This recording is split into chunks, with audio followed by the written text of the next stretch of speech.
የርገት መሰረት እመቤታችን ናት። የርገት መሰረት፣ የመውጣት መሰረት፣ የልዕልና መሰረት፣ ከፍ የማለታችን መሰረታችን እመቤታችን ናት። ሰው ሁሉ ከእመቤታችን ከተነሳ ከፍታውን ወደታች የሚገታው የለም።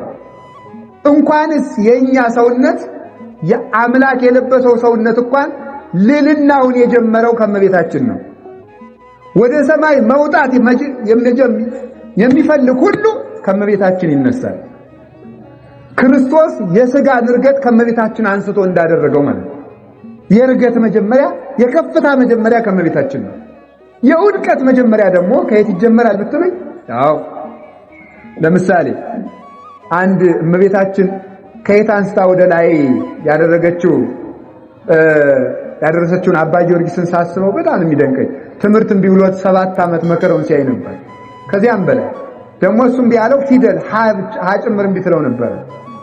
ያን ሁሉ ሲሰቃይ በገዳሙ ለቁም ነገር ትምህርትን ቢውለኛል ብሎ ወደ አባቱ ሲሄድ አባቱ ደግሞ ደብድቦ ወደ ትምህርት ቤት ይሰደዋል። ገዳም ሲገባ ደግሞ አንተ ምንም የማትረባ ሰው ነህ፣ በቃ ለገዳሙ ፈጭታውን ተባለ። ደግሞ እንደ ዛሬ ገዳማት የዛ ጊዜ መነኮሳት 50 200 100 ብቻ አይደሉም፣ 2000 3000 መነኩሴ ነው የሚኖረው በአንድ ገዳም። የእነዚያን ሁሉ ምግብ የሚፈጨው አባ ጊዮርጊስ ነው። ያንን ሁሉ እየፈጨ ደግሞ በቀን 10,000 ስግደት ይሰግዳል።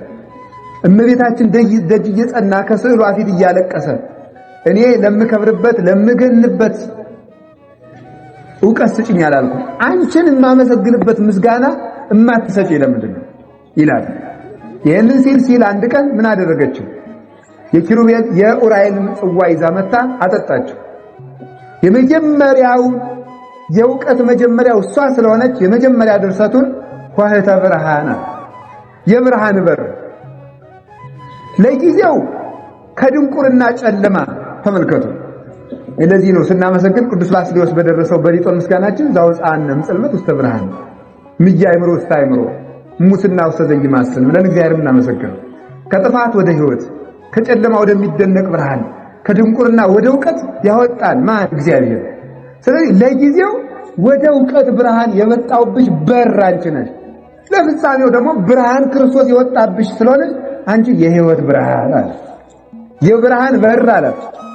ቅዱስ ያሬድ ትምህርት እንዲውለት ኖረ። 7 ዓመት ተሰቃየ፣ ተቸገረ። ከዚያ በኋላ በእመቤታችን ደጅ ሲጸና ተመልሶ ወደ ሰማይ ነጥቃ ከሰማይ ከኪሩቤል ከሱራፌል ምስጋና ቀርቶ ሲመለስ አክሱም ጽዮን ላይ ገብቶ አንቀጸ ብርሃን አላት። ደግሞ ይሄኛውም የብርሃን በር ነው ያላት፣ ያኛውም የብርሃን በር ነው ያላት። ስለዚህ አባቶቻችን ሁሉ የንጽህና የቅድስና በራቸው እሷ ናት። አምላክ እንኳን እርገቱን የጀመረ በእናታችን በድንግል ማርያም ማህፀን ነው። ስለዚህ ከዚያ ጀመረ አረገ። ያ የኛ ሥጋ አሁን ደስ ሊለን ይገባል። እግዚአብሔር አጋንንትን እንዴት እንደተበቀለው ታውቃላችሁ? አጋንንትን የተበቀላቸው እኮ ሌላ መሳሪያ ቆርጦ የብረት በትር ቆርጦ አይደለም። ጋኔን ይንቀው የነበረውን ሥጋ አጋንንትን እንዲረግጣቸው ነው ያደረገ። አጋንንት የተሳለቁበት የሳቁበት የናቁት አዳም እንግዲህ ምንም ተመልከቱ አይረባም ያሉት ተመልከቱ ማለት አላችሁ። እግዚአብሔር ከሁላችን ጋር ይሁን። ስለዚህ ምን አለ? በእንተ ጸላኢ ወለገፋኢ ያለ ቅዱስ ዳዊት። ስለዚህ ነው ጸላኢ ዲያብሎስን ገፋኢ አይሁዳዊን ደስ አይበለው ብለህ እሱን ተበቀለ ሰው ሆነ በሕፃናት አንደበት ምስጋናን አዘጋጀ። ሕፃናት አይምሮ በሆኑ በክርስቲያኖች ከሕፃናት አንደበት ምስጋናን አዘጋጀ ተብሎ መዝሙር 8 ላይ የተነገረው ኃይለ ቃል የሆሳዕና ብቻ የሚጠቀስ ወይም የዛ ጊዜ የዘመሩት ሕፃናት ጥቅስ አይደለም። ሕፃናት የተባሉ መላው ክርስቲያኖች ሕፃናት ነው የሚባሉት። ለምንድን ነው ሊቃውንቱ ሲተረጉሙ የሕፃን ህልውናው በእናቱና በአባቱ ላይ የተመሰረተ ነው። እናቱና አባቱ ናቸው። የእናቱ ጡት ነው ሕይወቱ የሕፃን ልጅ። የሕፃን ማሸነፊያው ለቅሶ ነው። ድል የሚነሳው በሕፃን በለቅሶ ነው፣ በጉልበት አይደለም። ሰይሁን አለ የኛም ሕይወታችን ከእናታችን ከአባታችን ከእግዚአብሔር ነው። ከዚያ ከተለየን ሕይወታችን ያበቃልና ሕፃናት የተባለ ሕፃን ሕይወቱ በእናትና በአባቱ ነው። ከነሱ ከተለየ አይሆንም፣ አያድግም። ክርስቲያን አባቱ እግዚአብሔር ነው፣ እናቱም እግዚአብሔር ነው። አንተ አቡነ ወአንተ ምን ይለዋል ቅዱስ ያሬድ? አንተ አባታችን ነህ፣ አንተ እናታችን ነህ ይላል። ስለዚህ ተመልከቱ፣ ከሱ ከተለየ ሕይወት የለውም ለማለት ነው። የሕፃን ድል መንሻው ምንድን ነው? ለቅሶ። የክርስቲያኖች ድል መንሻቸው ምንድን ነው? ለቅሶ። ባስልዮስና ጎርጎርዮስ ታውቃላችሁ አይደል? ኡልያኖስ የሚባል ንጉስ ስቂት ሲያደርጋቸው ምንድን ነው ያደረጉት? ገብተው ከስዕለ መርቆሬዎስ ነው ያለቀሱ። ምን አላደረጉ? ሰራዊት አላደራጁ፣ ምን አላደረጉ? ገብተው ከቅዱስ መርቆሬዎስ ስዕል ገብተው አለቀሱ። እንባቸውን ረጭተው የዚህ ሰማዕት አምላክ እርዳን ብለው አልቅሰው ወደ ስዕላቸውን ረጩ። ተመልሰው ጸሎታቸው ሊጸልዩ ሲገቡ የቅዱስ መርቆሬዎስ ስዕል ራሱ ሂዶ ንጉሱን ያለምንም ሰራዊት ስዕሉ ገሎት ተመለሱ። ገሎት ሲመለሱ ተመልከቱ፣ ኦብስ የእግዚአብሔር ቀተል ኮኑ ለኡልያኖስ ነው ኡልያኖስን ገደልከው እንዴ ብለው ሲጠይቁት ደነን ከጦሩ ስዕል ደም እየተንጠፈጠፈ ደነነ ስዕል ከመሆ ዘይር አሁን ገድየዋለሁ ብሎ አንገቱን ነቅነቅ ስዕሉ ራሱ ማለት ነው ብሎ መለሰላቸው ይላል። እና እኛ ሕፃናት ነን፣ የምናሸንፈው በንባችን ነው። በፉከራ በድንፋት አናሸንፈው፣ የምናሸንፈው በልቅሷችን ነው። የክርስቲያኖች እንባ ሰረገላን በሙሉ ያሰጥማል። እስራኤልን ከግብፅ አውጥቶ ፈርዖንን ያንኮታኮተው የአንዲት የተገፋች ሴት እንባ ነው። ይሃሎኑ በዚህ ሰማይ እግዚአብሔር አዶናይ፣ በዚህ ሰማይ እውነት ሁሉን የሚችል እግዚአብሔር የለም ብላ ከምታቦካው ጭቃ ላይ ምጥ ሲይዛት ኧረ ምጥ የመጣ ስትል ውለጅ ወሱ አብረሽ እርገጩ የሰው ደም እንደውም ጭቃውን ያጠነክረዋል ሲሏት እንባዋን አልቅሳ ወደ ሰማይ ረጭታ በዚህ ሰማይ እውነት እግዚአብሔር የለም ማለት የሷ ልቅሶ መላው እስራኤልን ታደጋቸው። 600,000 በላይ 60,000 አጋር እስራኤልን በሙሉ ከግብፅ አወጣቸው። ያን ከማይጠቀሙበትን ጡብ እየሰሩ ፒራሚድ እየሰሩ ሊቃውንቶች ተርጉሙት ምን ይላሉ? ግብፅ ማለት ጨለማ ነው። ጨለማ ማለት ኃጢአት ነው። ጡብ ማለት ተመልከቱ፣ የግብፅ ፒራሚዶች ማለት ምን ማለት ነው? ከግብፅ ፒራሚድ እስራኤል የሚያገኙት አንዲት የሳንቲም ድቃቄ የለም። ጉልበታቸው የሚደክመው ግን በዚያ ነው። ያ ማለት ምን ማለት ነው? አይምሯችንም ጉልበታችንም ያለቀበት የኃጢአት ግንብ ነው ይላሉ ሊቃውንት። የኃጢአት ግንብ ምንም የማናተርፍበት። ሰው ዘፍኖ ያተረፈውን አይተን አናውቅም። ሰው ሲጋራ ጢሶ ያተረፈው ምንድነው? ሰው ሰክሮ ያተረፈው ምንድነው? ምንም አይደለም። የማያተርፉበትን ስርዓት መስራት የግብፅ ፒራሚድ ይባላል። ከዚያ ያወጣቸው እንባ ነው። አላችሁ የላችሁ? እግዚአብሔር ከሁላችን ጋር ይሁን። ስለዚህ የክርስቲያኖች እንባ መልስ አለው። ዝም ብላችሁ ፊታችሁን ወደ እግዚአብሔር አዙሩ። እግዚአብሔር የተገየ ቢመስልም እንኳን ሲመጣ ግን የሚቀድመው የለም። ስለዚህ እግዚአብሔር እንዲህ አድርጎ ለአባ ጊዮርጊስም ለሌሎችም ቅዱሳን የመለሰላቸው በእመቤታችን ምክንያት ነውና እርገት የተጀመረ ከእመቤታችን ነው። አሁን ያ ስጋ አጋንንት ይንቁት የነበረ ስጋ ያንን ስጋ እንደገና መልሶ የአጋንንት መጥፊያ ያደረገው፣ የአጋንንት መጥፊያ መሞቻ መቀበሪያ ያደረገው። አሁን ያ ስጋ ይቀጠቅጣቸዋል። አሁን ያ ስጋ ሐዜ ኪሩቤል ነው። ኪሩቤልን ይዞ የሚወስናቸው አጋንንት ይመረምሩት ምን አባ ነው ጸበለስን እየበላህ እያሉ ራሳቸው አስፈልገው ተመልከቱ።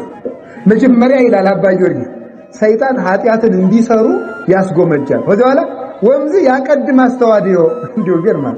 ደግሞ መጀመሪያ ደግሞ ኃጢአቱን ሰርተን ከመጨረሳችን ቀድሞ ደግሞ ሄዶ ሲከስ የሚገኝ እሱ ነው።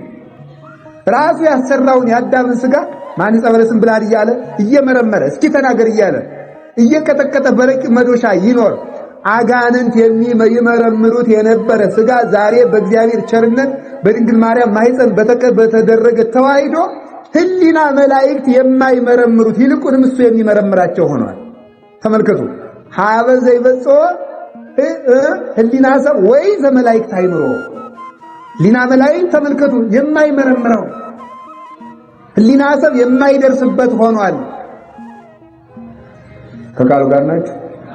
ኪሩቤልን ወስኖ የሚያኖር የኛ ስጋ ነው። አንድ ደራሲ ምን ብለው ተናገሩ? ሰማይ እንግዲህ በላይ ነው ብለህ አትኩራ፣ የኛ ዘመድ ካንተ በላይ ያለና ይላል። የኛ ዘመድ ማለት ነው የኛ ስጋ ማለት ክርስቶስ የለበሰው ስጋ አሁን የሰማይ ገዥ ሆኗል። አሁን እኛንን በላይ ማለት ማዕርገ መላእክትን እንደ ጫማ ተጫምቶ በሰማይ ሆኖ አሁን ሰማይና ምድር ያሳልፋቸዋል። አሁን እኮ ክርስቶስ አምላካችን ብቻ አይደለም ዘመዳችን ጭምር ነው። አታውቁም? የኛ ስጋ እኮ ነው። ያው እንግዲህ እንዳይቀዘቅዝ እያነጠፉ ነው። ግን ይሄ ሁሉ የሚደረገው ስለ ክብረ ወንጌል ነው። እሺ ስለ ክብረ ወንጌል በሉ። እኔ እንዲያው መቆም ከተገባኝ ከእናንተ ጀርባ ሁሉ መቆም የሚገባኝ ሰው ልሆን ይችላል። ውስጥን እግዚአብሔር ነው የሚያውቀው። ግን ይሄ ሁሉ የሚደረገው እንግዲህ ስለ ወንጌል ነውና ይሄንን እንዲሁ እንድታውቁትም በዚያውም ብዬ ነው። ከቃሉ ጋር ናችሁ። አሁን አንዲት መኪና ጠቅላይ ሚኒስትሩን ይዛ ብትመጣ የምናጨበጭብላት ለመኪናይቱ ነው ለሰውየው ነው? ንገሩኝ እስኪ። በውስጥ የያዘችው ሰው ትልቅ ሰው ነው ማለታችን ነው አይደለም? እና ስለዚህ እኔ ስለምናገረው ቃል ነው እንጂ ለኔ የሚደረግ ክብር አይደለም። በዚያውም እንድታውቁት ብዬ ነው። እሺ ወደ ቁም ነገራችን ስንመጣ ምን እያልን ነበረው? ረሳሁት። ይሆን ያልዋሽ ምን እያልን ነው ማለት? አዎ በጣም ጥሩ። ክርስቶስ አምላካችን ብቻ አይደለም ምናችን ነው? ዘመዳችን ነው። ዘመዳችን ምክንያቱም የኛን ስጋ ለብሷል። ወንድማችንም ነው። እንደ ጴንጤዎች አቃልዬ እየተናገሩ ኢየሱስ የኔ ሽቶዬ ናርዶስ እንደሚሉት አይደለም። እንደዚያ ሳይሆን እሱ ምንድነው መድኃኒዓለም ወንድማችን ሆኗል። አሁን ስጋችን ለብሶ ወንድሞቼ ማለትን ደግሞ አያፍርም። በቃ ቅዱስ ጳውሎስ እንደተናገረ ይሄ እኮ አስደናቂ ምስጢር ነው እኮ። ወንድም ማረግ ከፈለገ እኮ ሚካኤልን ባረገ ወይ ቅዱስ ገብርኤልን ባረገ የማንረባውን ወንድሞቹ ነው ያደረገ እስከዚህ ድረስ። ስለዚህ ምንድነው በመከራ ከመሰለው ወንድሞቹ ነን ደግሞ ማለት ነው። ስለዚህ ክርስቶስ አባታችን፣ ዘመዳችን፣ ወንድማችን እንደገና ደግሞ እናታችን በጥምቀት የወለደን ደግሞ መልሶ ደግሞ አምላካችን እንደ ጌትነቱ ደግሞ ነው። አባታችን እንለዋለን፣ እግዚእነ አምላክን እንለዋለን፣ ደግሞ አባታችን እንለዋለን። ወንድማችንም ዘመዳችን የሚያዝንልንም ስለዚህ ነው። እንደውም አንድ ሰው ነበር እና ስጋው ደግሞ ይቀበላል። ሁልጊዜ ኃጢአት ይሰራል ደግሞ ስጋው ደግሞ ይቀበላል። ግን እንደዚህ እንዳታረጉ እንደው ግን የሰውየው ነገር አስደንቆኝ ነው። እና ምን ያደርጋል? ስጋው ደግሞ እየተቀበለ ታው በቅታ ነው መቁረብ እንደው ከና ኃጢአት ሲሉት እኔ ምን ጨነቀኝ ሲወል ከገባው አብረን እንወርዳታለን እያለ ዝም ብሎ ስጋው ደግሞ ይቀበል ነበር ይላል። ከማን ጋር ነው አብረው የሚወርዱ? ከጌታ ጋር ማለት ነው። አብረን እንወርዳታለን እያለ ሁልጊዜ ይቆርባል፣ ሁልጊዜ ይቆርባል፣ ሁልጊዜ ይቆርባል፣ ሁልጊዜ ይቆርባል። ኋላ ምንድን የተደረገ ሰውየው ሲሞት የሰውየ ሲሆን ነው ገነት የሚገባ ተብሎ ወደ እግዚአብሔር ሲቀርብ ሲኦል ከተቀበለቻችሁ ውሰዱት አለ ጌታ። እየወሰዱ ያን ሰውየ አልቀበልም ማለት ተንቀጠቀጠች ሲሆን ማለት የአምላክ ስጋ የአምላክ እንደሚተሸከመ ሰውነት ስለሆነ እግዚአብሔር ምን መሰላችሁ? መቼም እግዚአብሔር መግቦቱ አሰራሩ ድንቅ ነው። አሁን ኃጢአት እየሰራችሁ ስጋው ደግሞ ተቀበሉ ብሎ አይደለም ይሄንን የጻፈልን። ምን ማለት ይመስላችኋል? ክርስቶስን መውደድ ከሁሉ ነገር በላይ ነው። እሱን ስለወደደው ስላመነው ስለዚህ ምን ማለት ነው? ያንን ኃጢአቱን የተዘከረ ካበሳነ ዋና ይሰየከ ጀጋየነ በምሕረትከ ተዘከረነ እንበለ ምሕረትከ ሳልቦ ዘይልህ። ስለዚህ ተመልከቱ፣ ኃጢአትን ንቆለት ኃጢአቱን አቃሎ ከፍቅሩ የተነሳ ለመቁረብ የሚያደርጋትን የዕለት ዝግጅትም እንደ ስነ ምግባር ቆጥሮ እግዚአብሔር ይቅር ብሎት ነው። ያንን አድርጎ ደግሞ ካህኑ ይፍታ ሲለውም በካህኑ ይቅር እያለ እግዚአብሔር ከዚህ ያደረሰው ስለዚህ ነው። ቦነሱ ተመልከቱ፣ እኛ እንደ ህፃናት ነን። አሁን ህፃን ልጅ አሁን ወደ 2 ዓመት ቆሞ መሄድ ያልቻለ ልጅ አንድ ቀን ቆሞ ቢሄድና ጭቃውን ኩቶ ቢመጣ እናቱ የምትደሰተው ጭቃ ነካው ሳይሆን ጭቃ ለማብካት ደረሰልኝ ብላ ነው ደስ የሚላት ማለት ነው። ደረሰልኝ ብላ ከነጭቃው ደስ ይላታል። በእውነት ስማ ታጥበዋለች። የኔ ሊቁ ምን አለ? ከመበጽውር እቷነ ይላል በሰላምታው ሲናገር በጭቃ እንደሚጫወት ሰው ነኝ እኔ እንደዚያ ያለ እንደዚያ እንደ ህፃን ቁጠርና ዝም ብለ ይቅር በለኝ ይላል። እና ስለዚህ እግዚአብሔር እኛን እንደ ዘመዶቹ ቆጥረን ኦዛ አፍቀር ከተትናው ለባለማያው እምንእበየው ለመላእክት ከቅዱሳን መላእክት ልልና ይልቅ የኛን ውድቀት እንዴት አርገ ብትወደው ነው እንዲህ አርገ ያከበርከን። ስጋችንን ለመልበስ የመጣ የነዳይን ስጋ ተመልከቱ እስኪ ከዛሬ ከተማ ካሉት ባለጸጎች ነዳያን መንገድ ላይ የለበሱትን ድሪቶ ልበሱ ብንላቸው ይችላሉ ወይ? ይችላሉ? ንገሩ ይላሉ ወይ? አይሉም። አሁን እዚህ ያሉትን አባቶች እኔንም ጨምሮ የተማሪ ደበሎ ልበስ ለብሳችሁ ስበኩ ብንባል ይችላል አንልም። እሱ ድሮ ቀረ ነው የሚባለው አይደል? ጌታውን በቃኝ አሁን መምህር መርጌታውኛለሁ ካህኑኛለሁ አባውኛለሁ ስነ ስርዓት ያዝ የድሮ ቁልጫ ይበቃኛል ብለን ይሻልንም ማለት ነው። ግን አሁን ተመልከቱ፣ ክርስቶስ ግን የነዳይ ስጋ ለብሶ ነው የመጣው። የኛን አካል ለብሶ መጣ። ይሄ ለሱ እኮ ባለጸጋ የደሃ ልብስ ከሚለብሰው በታች ዝቅ ያለ ነው። ለሱ ለአምላክ ክብር ሲነገር እና ክርስቶስ ራሱ እንዳደረገ የተባለ ሀብታምነቱ በድህነት ተለውጦ ነው ይሉና እነ ቅዱስ ጎርጎርዮስ ሲተረጉ የለም ድሃ ስጋን ከመልበስ በላይ ምን ድሃ መሆን አለ? ያንን ለብሶ መታየት ለሱ በጣም የመጨረሻ ትዕግስት፣ የመጨረሻ ፍቅር፣ የመጨረሻ ኃይል፣ የመጨረሻ መውደድ እንዴ የመጨረሻ ትህትና ነው። እንዲያውም ቅዱስ ቄርሎስ ታገሰ ለተጸንሶ። አሁን ተጸንሶ ማደር ራሱ ለአምላክ ትዕግስት ነው።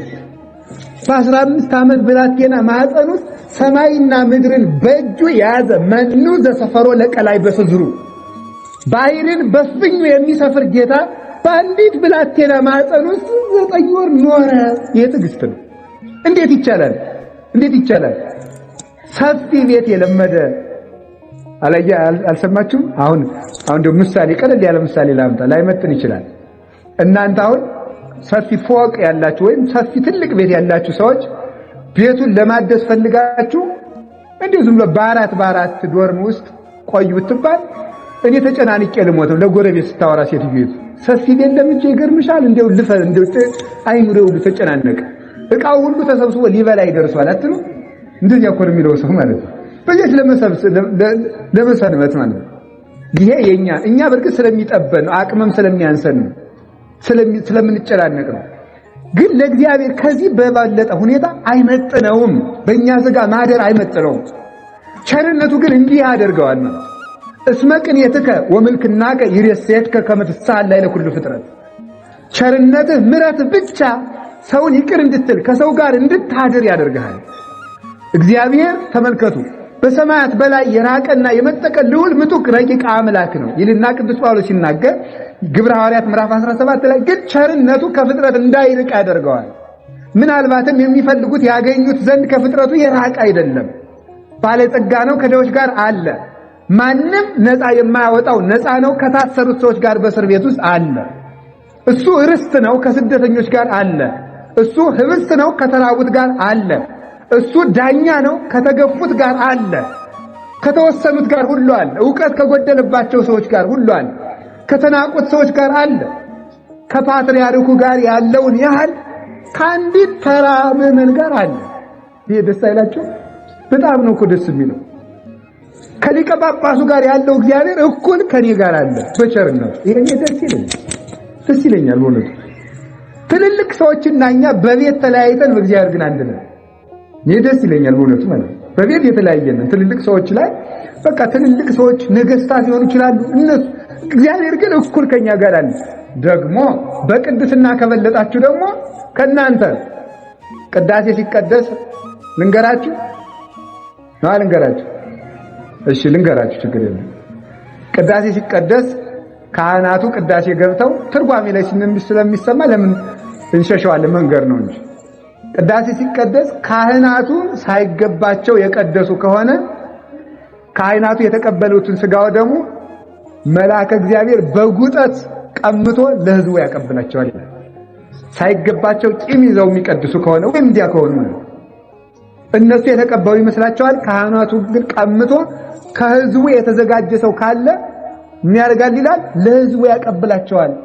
ሕዝቡ ደግሞ ሳይገባቸው ከተቀበሉ ደግሞ የሕዝቡን ቀምቶ ለካህናቱ ይጨምርላቸዋል።